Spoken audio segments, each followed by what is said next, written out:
Let me give you a Bible philosophy that teaches how to get whatever you want. That's the title of the next set of notes. How to get whatever you want from the Bible.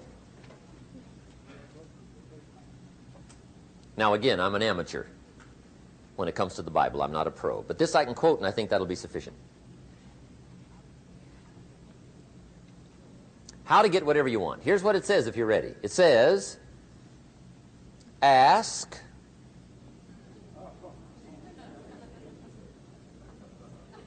That's it. End of notes. Ask. If there's one art in life to learn extremely well, that's got to be one of them. The art of asking. What does ask mean? Ask means, what do you want? And the formula is staggering. It says ask and what? A guy ought to look into that.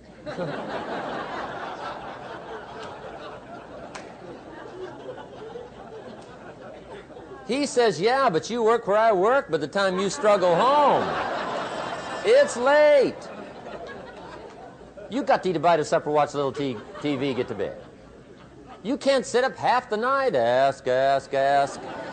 And the guys be, See, you've got to be better than a good worker. You've got to be a good asker.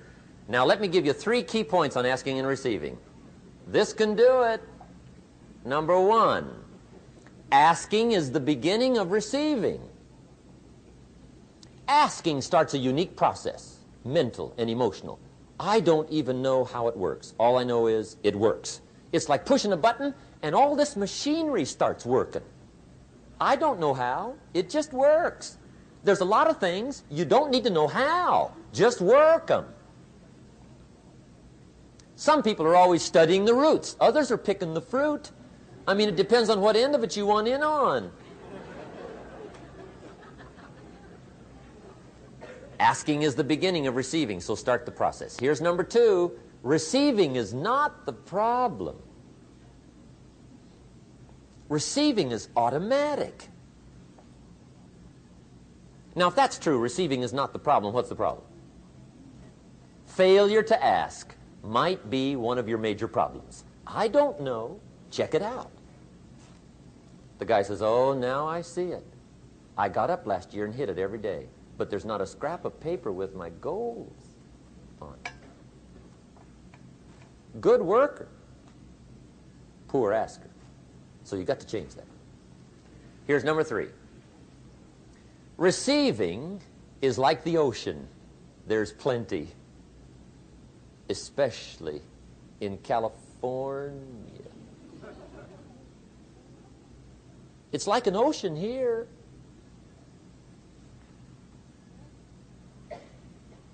Success is not in short supply. It isn't rationed, and you stepped up to the window and it was all gone. No, no, no. It's like an ocean here. Now, if that's true, what's the problem? Well, some people go to the ocean with a teaspoon. Have you got the picture? See, what you want to do in view of the size of the ocean is trade your teaspoon for at least a bucket, and you'll look better down at the ocean. Kids won't make fun of you, right? Okay. Now, there's 2 ways to ask, and we'll wrap up goal setting. 2 ways. Here's number 1. Ask with intelligence. It didn't say ask intelligently, but I'm sure it meant that. Don't mumble. You don't get anything by mumbling. Be clear. Be specific. Intelligent asking means how wide, how high, how soon, when, what size, what color, how much. Define what you want and describe what you want. That's powerful. In the weekend seminar we teach, goals become like a magnet. They pull you that direction. And the better you describe them, the more they pull. So ask intelligently. Here's number 2. Ask with faith. That's the childish part of the equation. Believe you can get what you want like a child. Not an adult. Adults are too skeptical. So the formula really reads, make plans like an adult and believe in them like a child. And the most incredible things will happen. Just try it for 90 days. Just try it. You can always go back to the old ways. Just try it. Just 90 days, 90 days.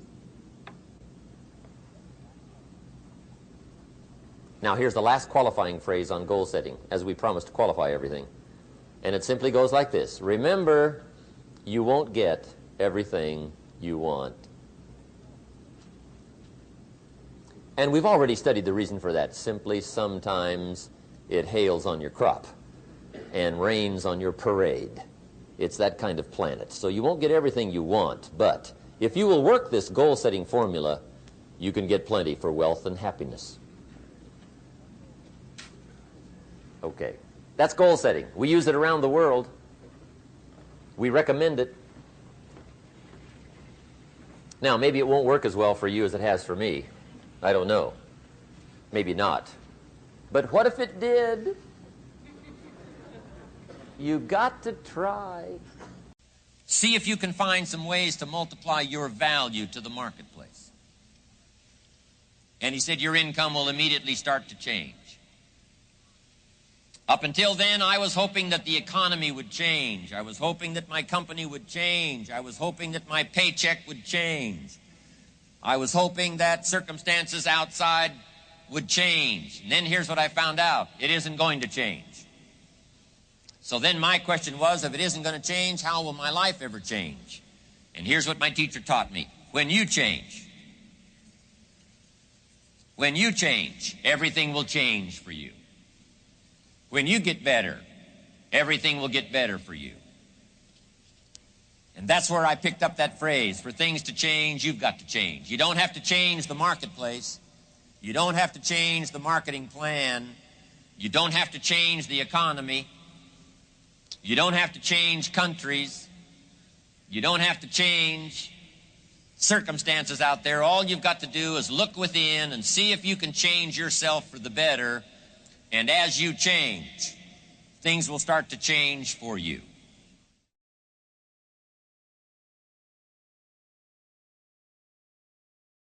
My search led me to the study of the spiritual forces with which all of us are blessed. And it was in this field that I came upon a clue which has enabled me to help millions of people to find their earthly destinies. I want to describe my discovery in the simplest terms possible, because it will reveal to you why it is true that whatever the mind can conceive and believe, the mind can achieve, regardless of how many times you may have failed in the past or how lofty your aims and hopes may be. I caught my first fleeting glimpse of the profound law which provides the means by which we may choose our own purpose in life and attain it, while I was being coached by Andrew Carnegie during the organization of the Science of Success philosophy. I had just finished telling Mr. Carnegie that I feared he had chosen the wrong person to give the world the first practical philosophy of personal success because of my youth, my lack of education, and my lack of finances. Well, at this point, Mr. Carnegie delivered a lecture that I shall never forget, because it changed my entire life and paved the way for my helping to change the lives of millions of people, some of them not yet born. Let me call your attention to a great power which is under your control, said Mr. Carnegie, a power which is greater than poverty, greater than the lack of education, greater than all of your fears and superstitions combined. It is the power to take possession of your own mind and direct it to whatever ends you may desire. This profound power, Mr. Carnegie continued, is the gift of the Creator, and it must have been considered the greatest of all of his gifts to man, because it is the only thing over which man has the complete and unchallengeable right of control and direction. When you speak of your poverty and lack of education, Mr. Carnegie explained, you are simply directing your mind power to attract these undesirable circumstances, because it is true that whatever your mind feeds upon, your mind attracts to you. Now you see why it is important that you recognize that all success begins with definiteness of purpose, with a clear picture in your mind of precisely what you want from life. Then Mr. Carnegie continued his speech with a description of a great universal truth which made such an impact upon my mind that I began then and there to give myself a new outlook on life and set up for myself a goal so far above my previous achievements that it shocked my friends and relatives when they heard about it. Everyone, said Mr. Carnegie, comes to the earth plane blessed with the privilege of controlling his mind power and directing it to whatever ends he may choose. But, he continued, everyone brings over with him at birth the equivalent of 2 sealed envelopes, one of which is clearly labeled, the riches you may enjoy if you take possession of your own mind and direct it to ends of your own choice. And the other is labeled, the penalties you must pay if you neglect to take possession of your mind and direct it. And now let me reveal to you, said Mr. Carnegie, the contents of those 2 sealed envelopes. In the one labeled riches is this list of blessings. 1, sound health. 2, peace of mind. 3, a labor of love of your own choice. 4, freedom from fear and worry. 5, a positive mental attitude. 6, material riches of your own choice and quantity. In the sealed envelope labeled penalties, Mr. Carnegie continued, is this list of the prices one must pay for neglecting to take possession of his own mind. 1, ill health. 2, fear and worry. 3, indecision and doubt. 4, frustration and discouragement throughout life. 5, poverty and want. 6, and a whole flock of evils consisting of envy, greed, jealousy, anger, hatred, and superstition. Now, my mission in life is to help you and everyone who needs my help to open up and use the contents of the sealed envelope labeled riches. And the starting point from which you must take off if you wish to write your own ticket from here on out for the remainder of your life, I will describe for you in these simple instructions. 1, procure a neat pocket-sized notebook, or something on the order of this one here, loose leaf affair. And on page 1, write down a clear description of your major desire in life, the one circumstance or position or thing which you will be willing to accept as your idea of success. And remember before you begin writing that your only limitations are those which you set up in your own mind or permit others to set up for you. And 2, on page 2 of your notebook, write down a clear statement of precisely what you intend to give in return for that which you desire from life. And then start in right where you stand now to begin giving. And 3, memorize both of your statements, what you desire and what you intend to give in return for it, and repeat them at least a dozen times daily. And always end your statements with this expression of gratitude for the blessings with which you were gifted at birth. I ask not, O divine providence, for more riches, but more wisdom with which to accept and use wisely the riches I received at birth in the form of the power to control and direct my mind to whatever ends I desire. If you are not too successful or self-satisfied to accept and express this profound prayer, if you accept it and express it in the same spirit of humble sincerity in which I pass it on to you, a new and a better world will reveal itself to you. A world in which you will see reflected the circumstances and the things which you yourself have created. And now let me close this, our first visit, with my favorite expression of gratitude. O divine providence, I ask not for more riches, but more wisdom with which to make wiser use of the riches you gave me at birth, consisting in the power to control and direct my own mind to whatever ends I desire. So what we've got to do is make that change in those standards. That's where the shifts happen. Doesn't happen any other place. And I'll give you a very simple example. If you want to know the difference in people's lives, it all comes down to what are the things that are must for you versus shoulds. So let me tell you this. We said to have an extraordinary life, you got to have an extraordinary psychology, right? Extraordinary psychology means you got to live in an extraordinary state. To be in an extraordinary state, you got to condition your nervous system, your body, your physiology and focus to be at their best. Do you agree with this? Yes or no?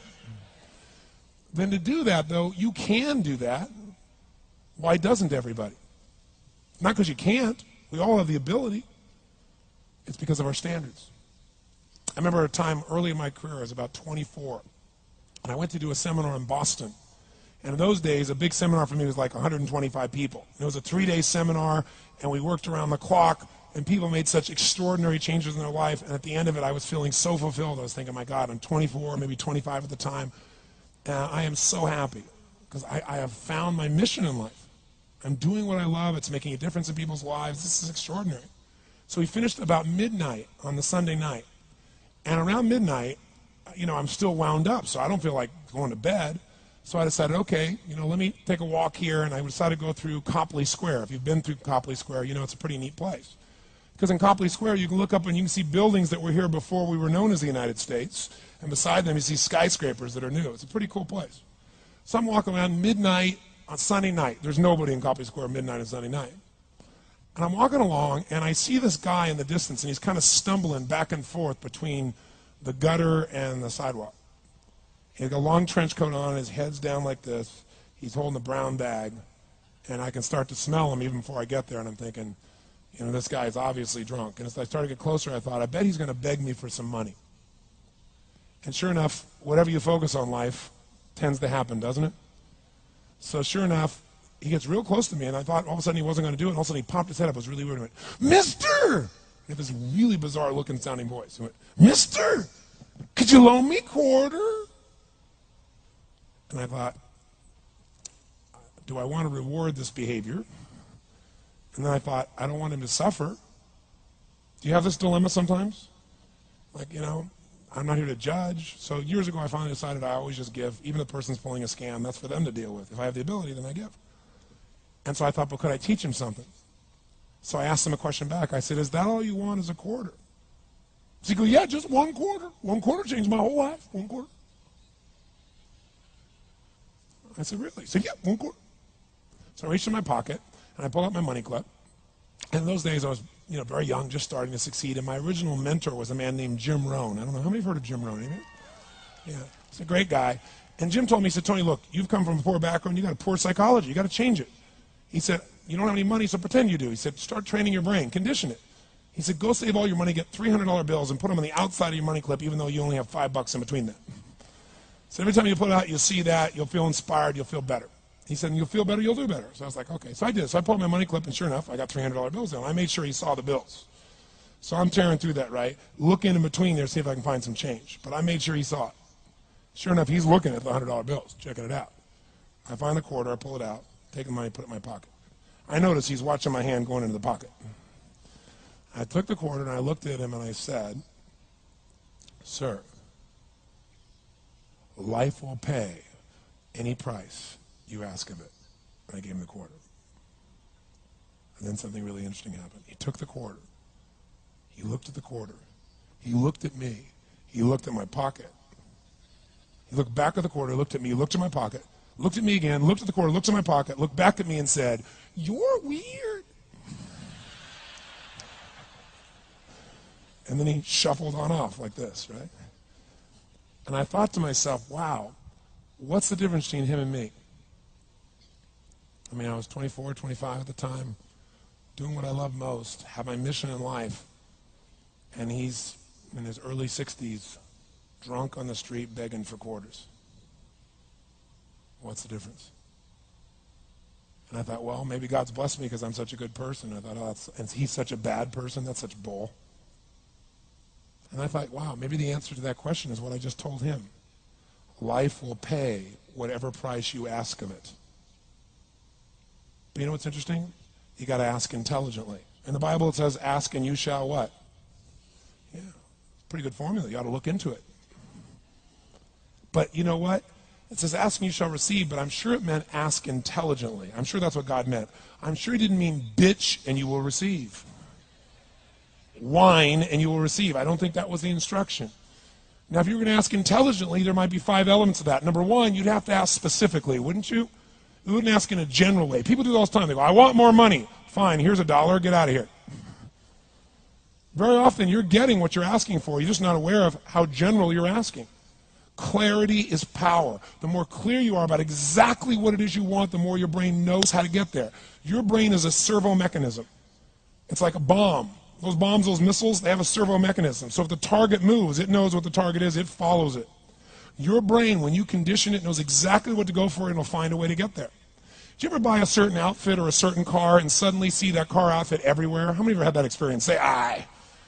How come that car outfit's everywhere? It always was everywhere, but now you notice it.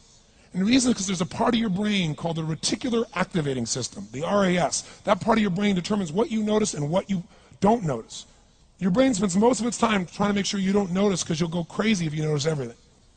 But when you decide what's most important to you, your brain goes after it. Everyone I know who's successful builds what I call an RPM plan. An RPM is built on the metaphor that the way to get from where you are to where do you want to go to the fastest is you got to build power, like in a car, RPMs. And the R stands for they know the result they're after. They know what they want precisely. If you don't know exactly what you want or you let yourself get beyond that into something general, you're not going to achieve it. Clarity is power. You've got to know the specific result you're after. What do you want? If you can't answer that question right now in your personal life, in your body, in your relationships, in your finances, in your spirituality, then you're not going to be as fulfilled as you want to be. Today we're going to have you answer one of those questions at least. The second part of it, you got to know P, why you're doing it. Because you know what? You may get a big goal as soon as I want to make $1 billion. I want to bring peace to the earth. Why? Because as soon as you come up with a goal, all the obstacles show up. And unless you've got enough emotional drive to break through that, you're never going to discover what it really takes. So you got to get yourself past that. And the way to get past that is have enough reasons. Reasons come first, answers come second. This man did not know what he wanted. He did not have enough reasons. To ask intelligently, you got to ask specifically. To ask intelligently, you got to know why you want it, have enough drive to make it happen, enough juice to make it happen. If you don't have enough reasons, you will not make it happen. And the M is, what is your massive action plan? What is going to get you to actually fall through? Because the first plan's not going to work and the second plan's going to work, so you better have enough plans that if the first 2 don't work, you still got something else. Otherwise, you're going to be having excuses why it didn't work. So asking intelligently requires that. So if we're going to be extraordinary in our results, we've got to be in an extraordinary state. We've got to know what we want and we've got to go use it.